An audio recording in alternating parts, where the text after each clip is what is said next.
wi ak docteur ñu dooree ko ak ponk bu njëkk jëm ci wàllum actualité gis nañ ko démb Ousmane Sonko di pro daal dinay amal ab waxtaan avec les militants du parti Pastef sa jàngat bu njëkk par rapport ak sortie bi nga xamante ne Ousmane Sonko def na ko démb. waaw mais en tout cas di am mbégte aussi à chaque fois bu Ousmane Sonko defee benn sortie day lenn rek lay wane ni c'est quelqu'un qui crée de la valeur maanaam c'est un homme politique boo xam ne. bu dara desul maanaam il est très innovant waaw parce que politique aussi ay stratégie la te boo xoolee depuis 2019 Ousmane Sonko il nous gratifie en tout cas des stratégies yoo xam ne moom rek moo xam bunt bi quoi donc lii mu génnee comme aussi benn une façon de communiquer avec son parti il faut que ce soit clair il veut communiquer avec son parti avec les sympathisants de Pastef te muy format waxtaan te nee na dina ko def de façon périodique moi je pense que loolu la ñuy xaar ci un homme politique ne doit pas rester dans chez lui bu événement amee rek ñu ngoy ci xam nga et puis profité ci pour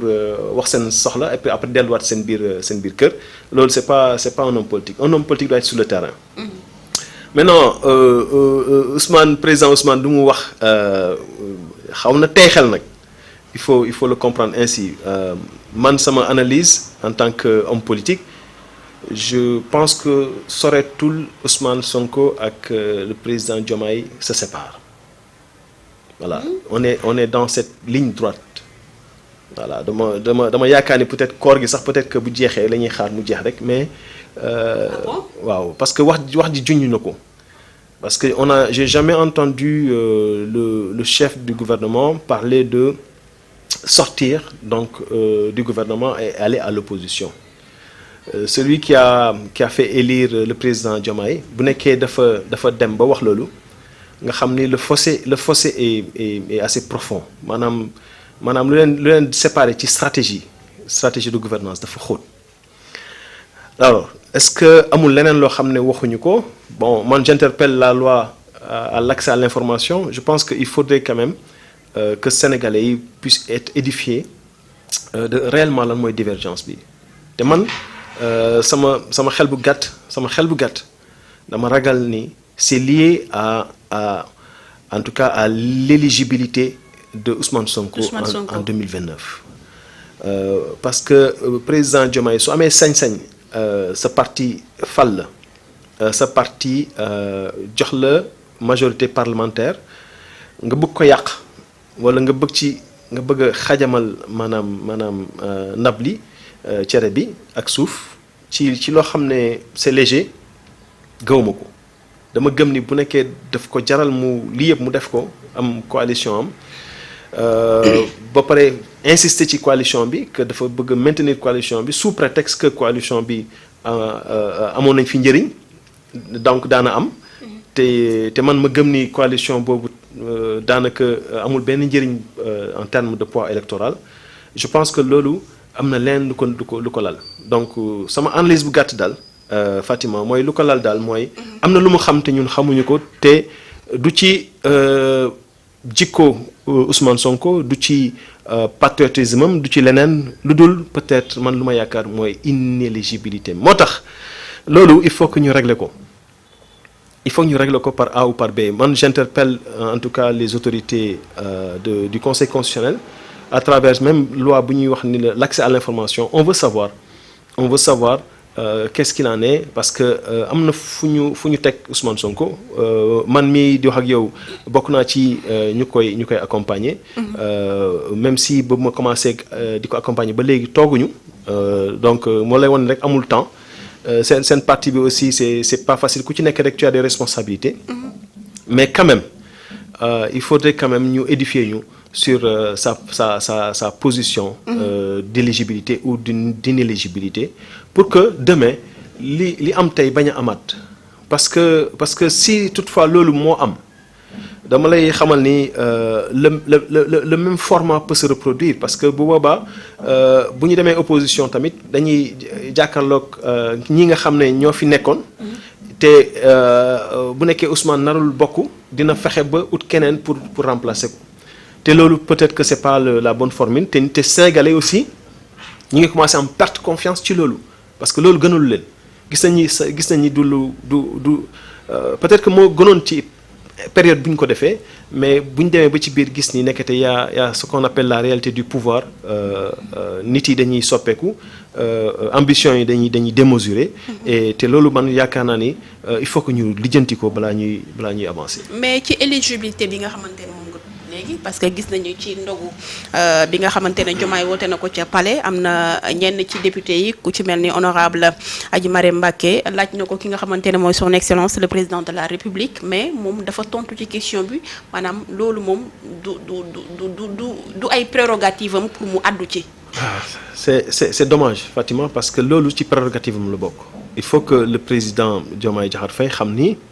il a été élu ci benn contexte bu spécial. maanaam Sénégal pour la première fois un leader politique qui quand même qui a la capacité et le pouvoir des urnes pour jël réew mi ñu xañ ko tëj ko kaso taxal ko ci loo xam ne peut-être que ay caaxaan la pour mu bañ a éligible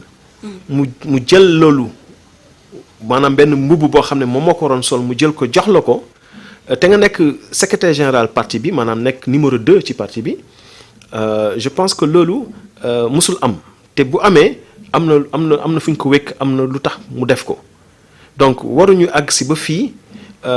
ñuy wax ay waxu désengagement ci ay éligibilité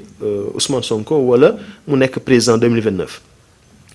dafa di c'est dans le court terme nekkatul léegi dans le long terme c'est presque dans le court terme moyen terme court terme donc bokk na ci lu ñu tardel ak ñi fi jóge woon di ne ay damay bokk ak du ma bokk loolu il faut que ñu régler ko Sénégal on a des institutions assez fortes maintenant ak une expérience boo xam ne assez solide ñu bañ a duggaat ci yenn pièges yi donc man je pense que moom mi nga xam ne mooy réew mi tey te ñëpp jox ko cër ñëpp jox ko accompagner ko parce que toute l'administration est derrière lui dafa war a def un mandat de transition gis nga sa mandat de transition bu ko defulee j'ai écrit un article sur ça gis nga bu ko defulee dina yàqal boppam parce que man dama yaakaar ni c'est le seul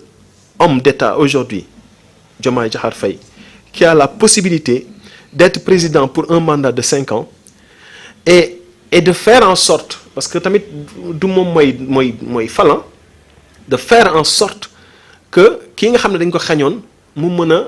jël pouvoir bi ci dans les règles de la démocratie maanaam population bi nga xam ne ñoo ko bëgg a fal ñu fal ko su nekkee am na ba léegi majorité te gëm naa ni mu ngi ak majorité. donc bu ko jàppalee ci loolu parce que moom mu falu na te amul majorité maanaam des urnes tey bu ñu tëggaatoon tey élection yi tu vas voir lu américain yi def mi-mandat bu ñu defoon mi-mandat Sénégal rek nga xam ni effectivement Diomaye Diakhar Faye amul légitimité des urnes et donc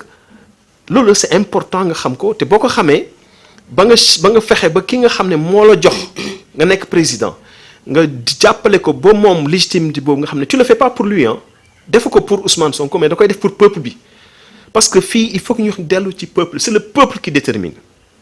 c'est le peuple qui choisit su nekkee peuple bi moom la bëgg ba léegi ba day feeñ ci urne yi mu ne kon de lii ça confirme man ce que j'ai fait du bien te bu boobaa Fatima il sera la seule personne au Sénégal bu amaat capacité revenir après Ousmane Sonko pour faire 2 autres mandats et il en fera donc 3 avec son expérience de président de la République te bu paree te man je mets ma main sur le feu sur ça te bu paree loolu bu defee loolu ba am deux autres mandats il sera le premier Sénégalais à être secrétaire général des Nations Unies ñuy xalaat ay Macky Sall il le sera jamais donc il a des opportunités le président Diomaye Diakhar Faye 44 ans 45 ans maintenant pour être un président de transition régler tous les fondamentaux être en phase avec ki nga xam ne moo tax mu nekk président parce que y a des choses yoo xam ne après ça day des ci yow donc fii dara jaru ko fii parce que y a une autre vie après cette présidence là alors pour revenir maintenant sur ndogu bu nga wax loolu dama ci ànd ak président Ousmane Sonko le palais de la République c'est pas un palais de parti le président de la République ne doit pas, c'est-à-dire que tu ne peux pas enlever ici un régime boo xam ne c'était un régime très opaque di def lu leen neex ci état bi ak ci alalu état bi nga bëgg a ñëw di def un semblant mënul nekk boo invité ndogu pour les députés inviter tous les députés ñoo xam ne c'est institutionnel et d'ailleurs loolu laa gënoon yaakaar sax parce que tu peux inviter tous les députés après en bilatéral nga am ñoo waxtaan ak ñoom bu amee ñoo xam dañu am ay questions assez particulières yoo xam ne ci moo seen diggante ak Ousmane Sonko la mu tontu leen ci en bilatéral. mais dafa war a inviter tous les députés donc pour man lii c'est une erreur stratégique vraiment boo xam ne ça met à bas un peu l'estime de la démocratie loolu lii dañuy ñaan mu bañ a amati bu mu amati parce que. palais bi du këram. palais bi du këram mais Diomaye dégg nañ ko mu ne ku am gan sa kër nga koy dalal. waaw mais mooy yow sa kër mais palais bi du këram mais même Macky Sall dafa amoon këram am palais. daan dem këram non c'est que l'excuse pour man n'est pas du tout acceptable parce que tamit il faut que mu xam ni on est en république et dans une république dafa am loo xam ne ñoo ko bokk. lu ñu bokk nag kenn ko farfarloo. waaw loolu pour man et heureusement son premier ministre l'a alerté sur ça mais on peut pas le forcer c'est le chef de l'État c'est notre chef à nous tous kenn mënu ko forcer mais il faut que mu xam ni quand même on est là aussi pour veiller un peu sur l'exécutif on est des hommes politiques ñun ñëpp on est des hommes politiques. Demain, je peux être président, quelqu'un d'autre peut l'être. Donc, jommul kenn. Donc, il faut que lépp loo xam ne ñoo ko bokk ñu def attention ci loolu. Donc, ndogu bi pour man véritablement fiasco la. Ça devait pas se passer comme ça. Maintenant, ci biir ndogu bi wax nañ loo xam ne soulever nañ question si diggante moom Ousmane Sonko. ak peut-être sa stratégie et cetera. Donc, xamal la leen ni mu ngi ci biir parti bi c'est bien. Mais il tient aussi à sa coalition, ce qui est contradictoire. Il faut que nous comprenions que c'est la première fois au Sénégal qu'on a un chef d'État élu par son parti avec une majorité présidentielle et qui ne veut pas gouverner avec les coups de franche à parti. C'est la première fois. Donc pour moi, c'est atypique. Et donc c'est ce qui crée un peu cette tension-là. Cette tension bi du yem ci juste rek neex naa la neexuma la stratégie bi est-ce que stratégie bi baax na wala baaxul. Ça impacte sur le devenir des Sénégalais parce que Fatima la priorité des Sénégalais ce n'est pas ça en réalité mais malheureusement lii ça va l'impacter xam nga comment. Fatima on a une situation d'endettement terrible. On a des partenaires avec qui on n'est pas en phase sur des signatures qui est le FMI. Récemment